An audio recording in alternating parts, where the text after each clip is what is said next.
Hello guys, Happy New Year bagi korang semua. Selamat lagi Boss Michael from Car Life Automobile Accessory. So episode ni kita nak review Carrium GL500 yang 4+64 punya model, pasang untuk Toyota Alphard NH30-an. So sekarang let's go ikut Michael. Okay, light zoom kita tengok. Inilah hasil dia untuk kita punya Toyota Alphard 30-an punya lepas upgrade pergi Android player guys. So first Michael bagi korang tengok dia aftermarket punya casing start from sini sampai sini pergi atas. Maximum size dia 10 inci. Of course untuk ini Alphard 30-an Michael masih ada 11.6 inci lah, 15.6 inci dah. But for example untuk customer ini, okay, next time kalau kau orang sesiapa yang macam ini customer, okay, customer ni cakap, Michael, saya tak harap saya mau online apa, saya mau basic saja. Yang penting dia mau support 360 camera. Then saya mau dia branded. Then kau orang boleh consider lah ini because of Carrium. Kau orang pun tahu lah ini adalah brand yang sudah lama dekat pasaran juga. Dan kedua ini adalah paling basicnya Carrium model yang boleh support 360 camera. So ini model adalah GL500 yang built-in dengan 360 camera guys. So sekarang Michael sudah siap pasang. Apa yang dia termasuk, Michael ulang sekali, ini standard aja. Radio of course memang ada. USB port dekat sini ada, okay. Dia ada dua USB port. Satu Michael dah plug in pakai balik tempat yang asal. Dan lepas tu Bluetooth function dia pun ada jugalah.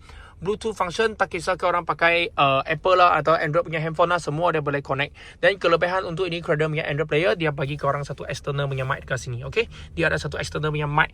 Next time yang kau orang on call dia ada lebih jelas lah dia punya suara. Dan kedua, okay, Apple CarPlay lah, Android Auto memang dia ada. Kau orang tengok sini, okay, dia memang ada. Dan lepas tu touchscreen sensitivity dia pun okay. Untuk ini Android player dia punya resolution adalah 1280x720, okay. Dia bukan yang paling high spec. Ini hanya QLED panel, dia bukan 2K panel. But untuk customer yang hanya mau 360 camera punya function, ini sebenarnya bagi Michael saya rasa dah cukup guys. So tak perlu yang pergi high spec. So equalizer ada apa, kita tengok sekali. Of course sama juga, satu patch 16 biji, patch 2 16 biji. So maksud dia total ada 32 band dengan graphic equalizer. Dan korang boleh adjust dekat sini, custom, normal. Lepas tu ada apa lagi ya, port lah, rock lah, classic lah, jazz lah. Okay, ini custom yang korang boleh select lah apa-apa jenis punya equalizer yang korang mau. Ini yang standard punya speaker position. Effector sini ada apa, okay, bass boost, loudness, subwoofer, semua boleh adjust dekat sini. Kalau korang masih rasa dia cukup, you boleh jumpa Boss Michael. Saya ada Carrium yang DSP juga, boleh up dia punya bunyi, okay. Plug and play punya speaker full set Michael pun ada juga, okay. So inilah hasil dia. Dan sekarang saya masuk reverse. Ini yang kita Carrium. Ini Boss, of course kita pakai balik Carrium punya 360 camera. Sekarang Michael belum set out lagi. Ini yang belum buat calibrate punya, kerana saya mau rakam ini video dulu. Of course ini 360 camera dia ada dia ada dengan 3D dengan 2D punya mode. Dan dia ada banyak angle lah kita boleh select. Ini sekarang belum lagi because of Michael belum set out. Okay, dia punya angle masih tidak tune lah. But after kita nanti buat alignment, dia akan bagi dia tune lah. Belum calibrate lagi, okay. So steering control of course memang semua hidup. Steering control memang semua hidup. Dan lepas tu yang paling last, kita layan dia punya online sikit. Baik korang tengok guys. Dia bukan yang paling laju, but cukup pakai, kerana at least dia 4GB RAM lah. Kalau you 2GB RAM memang dia lambat sikit. Sekarang pakai Michael punya Wi-Fi hotspot. Dan kelemahan untuk ini player, dia tidak ada bagi 4G singkat punya function lah. Ini hanya dapat pakai Wi-Fi saja, kerana ini hanya basic. Ini hanya basic punya model. But untuk customer sesiapa yang nak layan online sikit, nak bagi dia ada 360 camera, sebenarnya tak cukup lah, okay.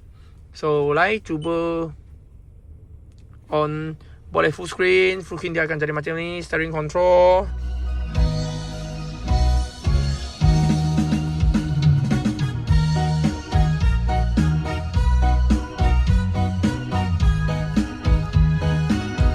Lampu kecil buka.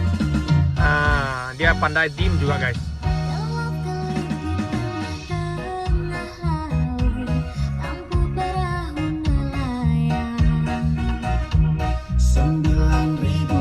Resolution kira sangat cantik. Rindu aku, rindu kamu.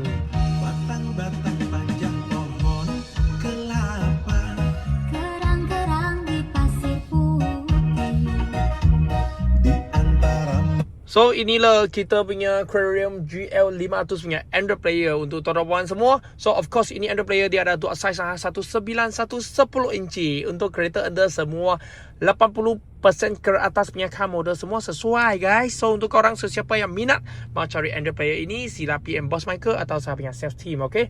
Jangan lupa follow Boss Michael dan terus sihat.